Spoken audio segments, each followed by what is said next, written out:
This principle tonight disqualifies a whole lot of people who seem to think they are experts in tafsir, in the West especially.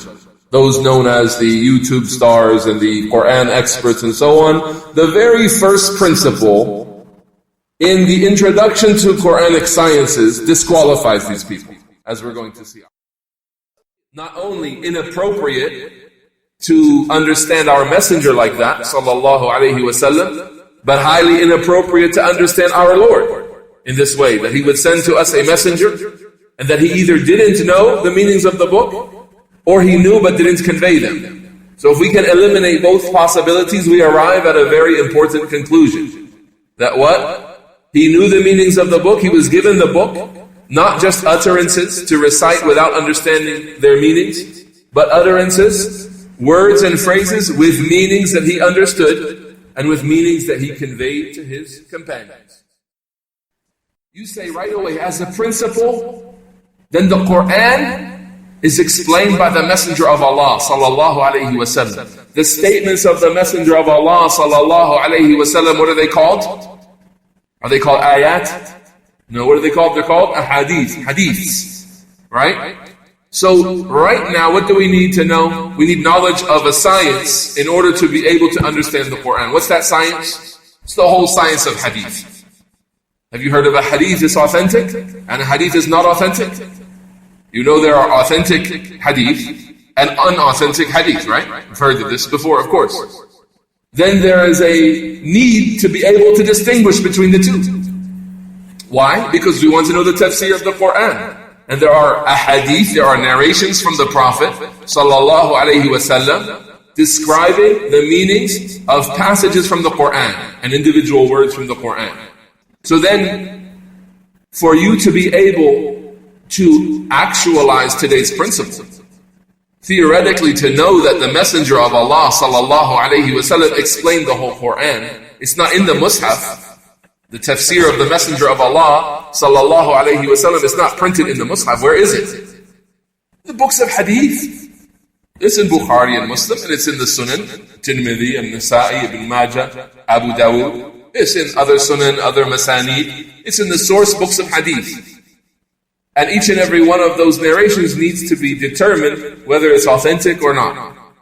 So, imagine if we looked at this statement, Al-Kawthar, this hadith that we've come across today, and we have no skill and no ability to determine if it's authentic or not. We're stuck.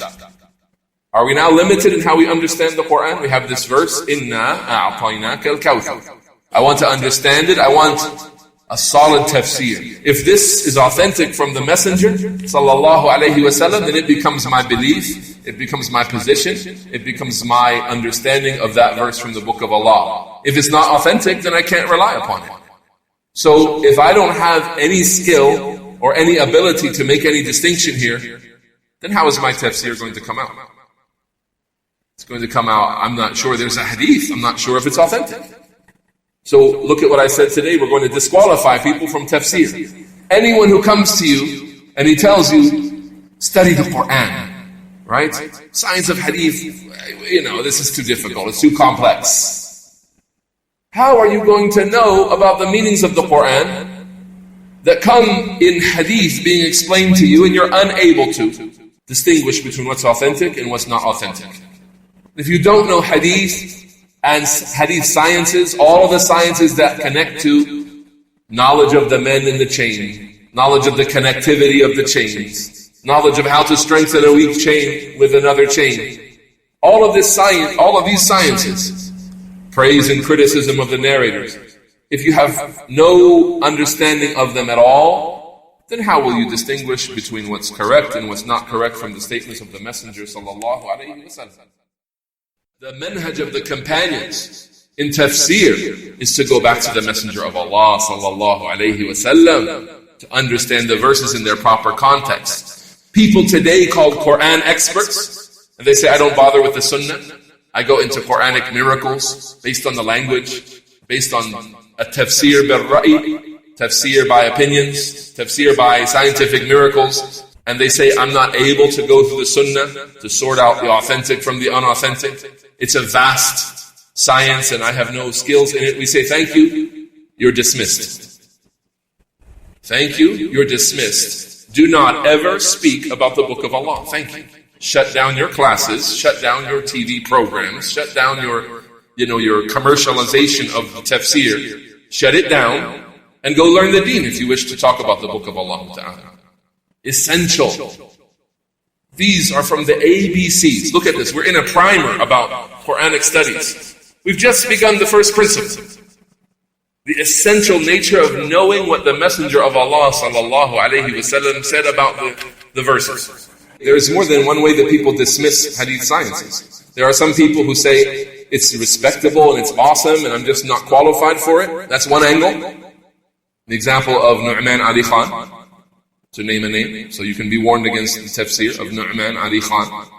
Another example is the person who tries to trivialize it and say it's worthless. It's a bunch of disagreement. And Allah didn't preserve the hadith, obviously, because why? There's so much discussion and, they belittle the science of hadith. These are called what? Qur'aniyun. And they turn the people away from hadith and they say, the Qur'an is sufficient for us. The Qur'an is sufficient for us, right? Whatever approach a person uses to dismiss the hadith, to dismiss the sciences of hadith as it relates to the tafsir of the Qur'an, we say in all cases, you're dismissed. Thank you, you're disqualified from your own tongue. Whether you respect hadith sciences, but you admit you're unqualified, or whether you hate hadith sciences and you're trying to discredit them, either way you have no business talking about tafsir. Because the very first tafsir, after tafsir of an ayat by another ayat, is tafsir of an ayat by the Messenger of Allah sallallahu alayhi wasallam, and you admit to us that you have no skills as it relates to accepting or rejecting a hadith, authenticating or disqualifying narrations as being authentic or unauthentic. So you are dismissed. You are dismissed. Now this order to contemplate the Qur'an, let's place it historically in the era of the companions of the Messenger of Allah sallallahu alayhi wasallam. What does this order of contemplation include? Returning back to the Messenger sallallahu alayhi wasallam. Not free philosophical contemplation like the people today think they're being ordered to do. Contemplate, as some people would even say, read it backwards and see if it reads the same way when you read it backwards. Try to find hidden meanings. Count up the number of times something's been, mentioned in the Qur'an. Count the number of times the word man has been mentioned, and count the number of times the word woman has been mentioned. And compare the numbers and see, the numbers of times Allah mentioned. Is this contemplating the Book of Allah? This is just free philosophy going nowhere upon other than the methodology of the companions. To the point where someone would read an ayat backwards and try to find a meaning by reading the ayat backwards. And here again I say, anyone who as a methodology introduces this idea that there is a meaning in the Book of Allah that can be extracted by reading the verses backwards, he's either a magician, and this is one of the practices of magicians, that they read the verses of the Qur'an backwards as the jinn order them to do. The jinn that serve them and they serve the jinn. The real sorcerer, magician who's in contact with jinn. Reading verses of Allah backwards. He's either a magician or he's so ignorant about the methodology of reading and contemplating the Qur'an that he has no business speaking about the Book of Allah altogether. You know someone who has a methodology of giving tafsir of the Qur'an by reading it backwards? Again, sorry, disqualified. Nouman Ali Khan once more. The so-called Qur'an expert. He tells you about palindrome. Certain verses that can be read backwards the same way they're read forwards. And he not only mentions this as an angle of tafsir, he elevates it and he exaggerates it to the point where he says this is from the miracles of the Qur'an. From the miracles of the Qur'an. You know what a palindrome is? A palindrome is a word that you can read backwards the same way you read it forwards. Think of the word race car. That's his example. Nouman Ali Khan gives the example of the word race car. Race car. Go backwards, it's race car. Okay. And he says in the Book of Allah there are two verses that can be read backwards and forwards the same way. Neither of them can be read backwards except by manipulating them and removing some letters first of all. So we say, Ya sahib al-mu'jiza, oh guy with the miracle, Race car is more of a miracle than the verse based on your false interpretation of what a miracle is. Because the word race car, it's a pure palindrome, you don't have to interfere with it. But وَرَبَّكَ فَكَبِّرْ وَرَبَّكَ فَكَبِّرْ. You have to take off the wow for it to be a palindrome. So it's not even a true palindrome. And if it were a palindrome, we ask a serious question here. Is it from the methodology of the companions to seek these things out? To read the Quran backwards, to see if it reads backwards and forwards the same way? Where did we get this concept of explaining the Quran by reading it backwards? Where did it come from?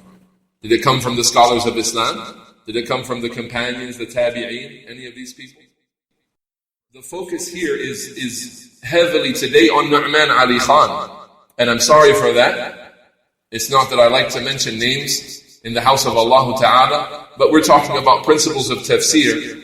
And what good would it be to build our principles and not be able to identify the people who have thrown the scholars' principles of tafseer behind their backs and have begun a new way of talking about the book of Allah Ta'ala. A way that has led specifically this Quran, so-called Quran expert into saying that the word aqidah is not found in the Quran.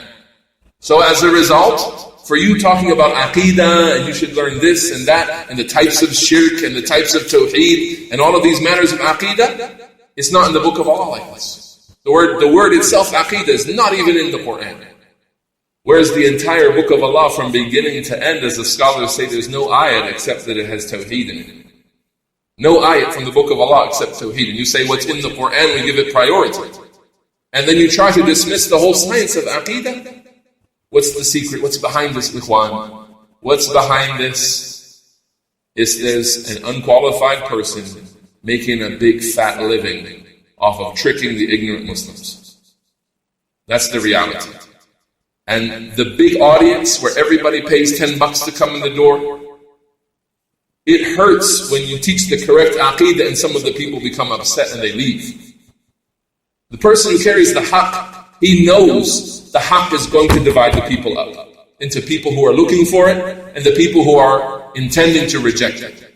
He knows that. The Messenger ﷺ came to people who were united in Mecca and he split them up, father from son. And battle lines were drawn where a man is fighting against his own son. Tawheed is something that splits people up. So for the ikhwani, for the person who's on the methodology of al-Ikhwan al-Muslimin, he's looking to sell tickets, his income is connected to his ticket sales, then he thinks about this. And he says, if I say that Allah is above His throne and speak decisively on the topic and mention all the verses from the book of Allah, hundreds and hundreds of verses from the Quran that prove Allah is above His creation, as if it's not in the Quran. He says, where is Allah? Is it in the Quran? Is it something that they focused on? Say, absolutely. If you know anything about the Quran, Allah sends down the rain. Good deeds go up to Allah. He sends down the rain. He sends down the provisions. He's even sent down hadid, iron. Allah Ta'ala has sent down things. From where? From everywhere or from above? From above. Ar-Rahmanu ala al-Arsh istawa. The Most Merciful has ascended above His throne. Is it in the Quran? Is it discussed much? Yes, absolutely. In hundreds of verses. Subhanallah. You can extract and understand clearly where your Lord is. For someone to come and say, well, I'm not going to talk about this because many people want to say Allah is everywhere. And amongst ignorant people, that may be the popular opinion. So when I come and I say it's essential to affirm that Allah is above His throne, I may lose more than half my audience. The person who carries the truth, who studied under the scholars, the person whom Allah has purified and given a correct intention, he teaches the truth. And once it separates the people, he's not responsible for those who turn away. He tries to prevent it, to present it in a good way that is acceptable. But he knows that there are people who are going to resist and reject the truth. Because he has seen the example of his ulama that the people turn away from. He has seen in the book of Allah the example of the prophets and messengers who usually face the majority of their people disbelieving in them, trying to kill them, trying to exile them, trying to force them back into polytheism and so on. So a person who truly studies the Quran, really, not as a lip service or as a commercial gimmick, but he really studies the Book of Allah, he knows that if he's going to present the truth to people, it's going to split them up. And he says, so be it. That's the way of the messengers. That's the way of the prophets. We have not been told to gather the people together and then hold the aqeedah back so it doesn't split them up. That's just the goal of the person who wants big numbers, because he wants big ticket sales. That's all. At the end of the day, use your brains and don't be tricked by people. These people are paid per head. They come and give a lecture, and their pay that they walk away from is based on ticket sales. Don't look beyond that. And don't put it beyond people who are not scholars, and they have not studied under scholars, and they don't know Islamic knowledge, not even from afar. They only come at a time when the ummah is weak and the ummah has a distance away from true teachings, and they take advantage of that. And they take advantage of the distance that exists between the people and their scholars. And instead of being sincere and having pure intentions, bringing those people back to people who can teach them the sources of knowledge, they say, there's an opportunity here. There's a commercial opportunity here. I can start a corporation where I can sell these people religion. One thing that you'll note, ikhwan, if you want to stay safe in your religion, is that whole trend always needs to pinch you off from the scholars. They always must say, we have some reason why we can't go back to Islam's senior scholars. Either we're Americans, we have our own culture, we need people who know about our culture and live here with us, so you have to look to our local scholars, and they mean themselves and their associations and their groups and so on. Or they say those people over there are so old and so out of touch with people's realities today. Or those people over there, those scholars, they are so disconnected and unconcerned with the problems that face the ummah, and they speak against the scholars. Whatever it is, Or they say the scholars are paid off from the government and so on. Whatever excuse, the bottom line is they must pinch you off, because the scholars have to be removed from the picture for their commercial gain to go on. For them to go on selling tickets per head at their events. The scholars can't be consulted. Once you go back to the scholars, and you say a man speaks to the people and he hides aqeedah, and he refrains from speaking about aqeedah, and he gets his profits from the ticket prices, from the people's head count, and the scholars say this is a shaitan. This is someone who's taken advantage of you. This is someone you are to be warned against. This is someone that you run from, that you flee from. Not someone that you come and hand your money over to him. Wallahu musta'an.